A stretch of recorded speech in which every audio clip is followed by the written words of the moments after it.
We started was when we say alternative politics, what does it actually mean? What does this whole term called alternative politics mean? So what we did was that we went around the table and giving everybody a chance to say what he or she understands by that or what he or she wants to bring to the table. So right at the beginning, one question which was posed was that we talk about alternative politics, at the same time we also need to talk about politics of alternatives, because different type of alternatives also have got certain inbuilt politics. In terms of which social sections get included, excluded, what we talk. I mean, also there was a particular example which was cited, like for example. I'll give an example. Today morning we are discussing about Urokonda, the people from Urokonda who do temple cleaning and volunteer kind of contributions. They chose one particular activity. Muslims have this festival of Bohram. One day they cut 3-4 green trees once a year and do it. They chose to ban them. Yeah. In the village, a lot of people cutting trees.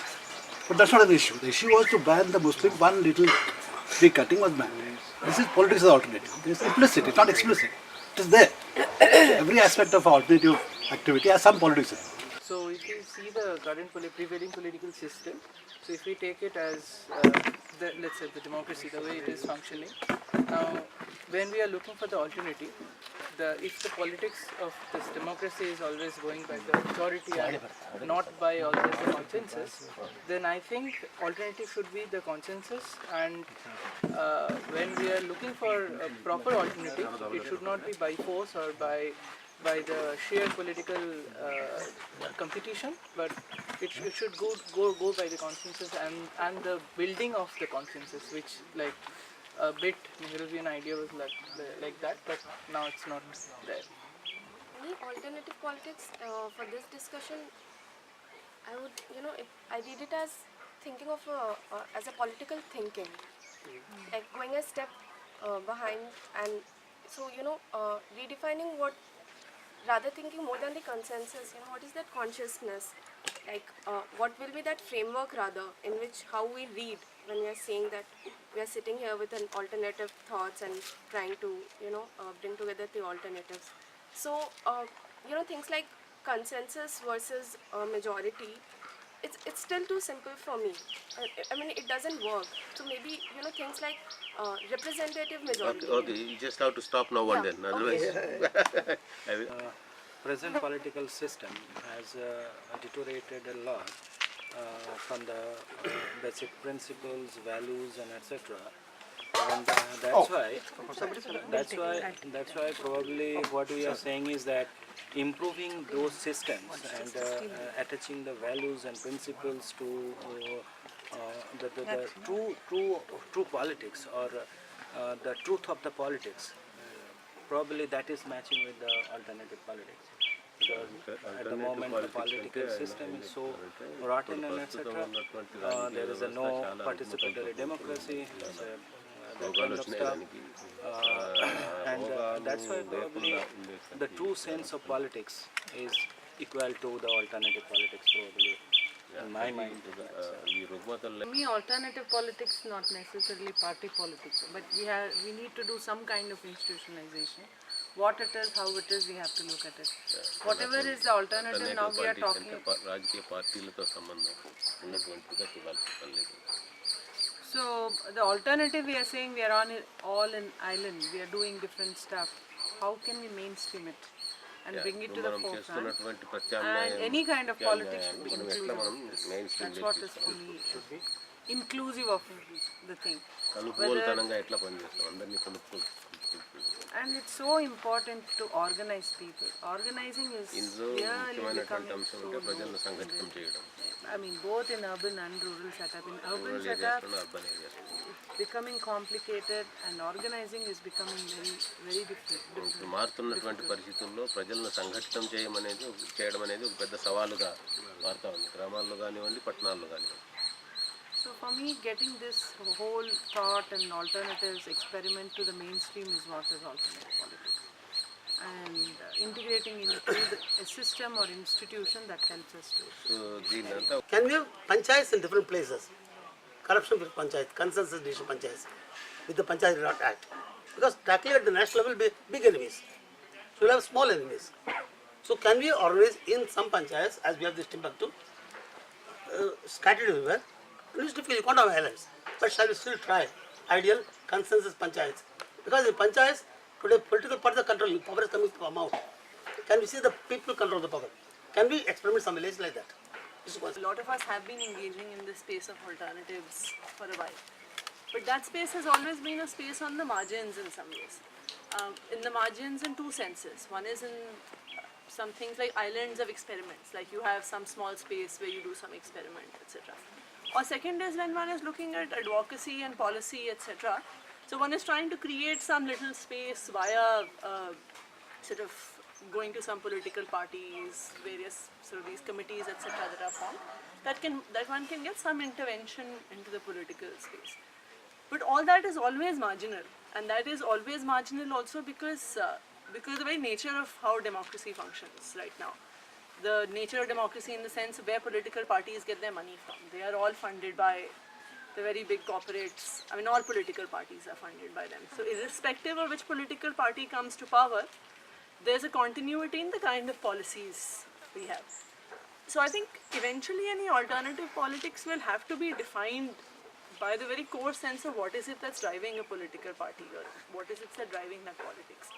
First, I think that clarity has to be there of the fact that it is not being driven by a lot of solely by corporate business interest. I think that has to be one very key thing in defining alternative politics. And second, yes, of course, as a corollary of that, it has to be driven by people's interest, of ordinary people's interests. And I think that is what has to be key in defining what is alternative politics. And I think the attempt has to be to occupy more than just a marginal space. Because unless one occupies that, this is always going to be a losing battle. I see alternative politics at two levels, and instead of probably a different nomenclature which we could think of, instead of saying alternative politics is transformative politics. I think I would prefer such a word, because here we are not talking about a change of government which party is in power and things. We are also talking about a systemic change, a system change.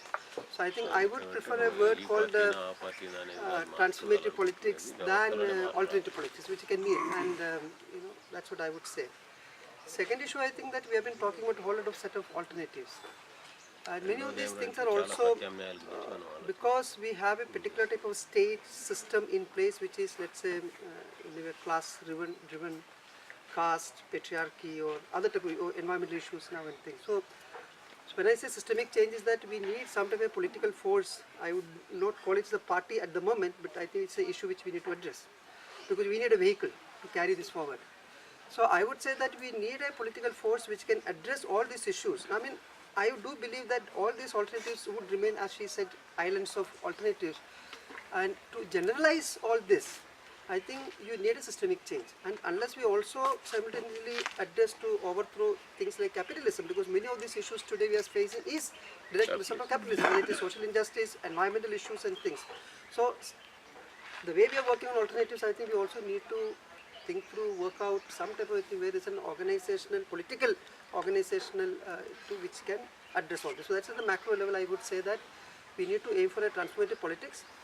And at the moment, I don't think in the country, whether it is left or otherwise, many of us have hope in the left parties, saying that they will be the vehicles to carry this. But I don't think they are also sensitive to these issues or the way the organization itself functions and things. So probably we need to think about a new political organization. So what I visualize that all those toiling movements today, whether it is among the Adivasis, whether in the working class, whether it's the farmers, and some of these alternatives need to somewhere, through, I mean, I would say even things like sangams like this should eventually somewhere lead to that process of many of these forces coming together into something.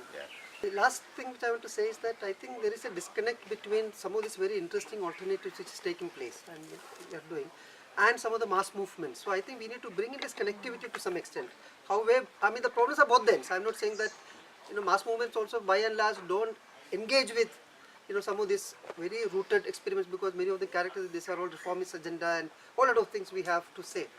So I think they also need to change. I mean, a lot of things are happening in the watershed development. I don't think any of the movements in the rural areas to engage actually with many of these experiments. Similarly, some of these experiments also to reach out to movements, how do you strengthen it having alternative demands in the light of this actual experience. So this type of a two-way learning and engaging.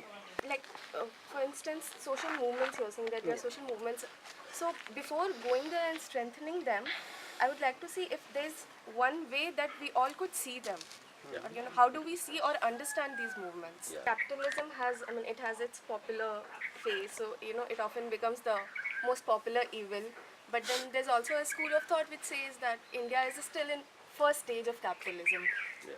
పెట్టుబడిదారీ వ్యవస్థ అనేది మన ఆర్థిక వ్యవస్థ. ఈ పెట్టుబడిదారీ వ్యవస్థ అనేది అది మూలంగా మన వ్యవస్థలో మనీ చేస్తుంది. అయితే మన దేశం ఇంకా మనం పెట్టుబడిదారీ వ్యవస్థలో కూడా మొదటి దశలోనే ఉన్నాము. So I'm not saying I'm subscribing to that thought, but then it's for a country like us, it's not simple. So there are even things, like feudalism and patriarchy, which always are working together. They're also not isolated. పెట్టుబడిదారీ వ్యవస్థకు నేను subscribe అంటే నేను ఒప్పుకోవడం లేదు. అయినా కానీ మనం ఇంకా మన సమాజంలో ఇప్పుడు ఇంకా భూస్వామ్య వ్యవస్థలు what is another one feudalism అంటే పితృస్వామ్యం పేట్రియార్కీ ఇవి రెండు కూడా మన సమాజంలో ఇంకా మన దేశంలో ఇంకా చాలా బలంగా ఉన్నాయి.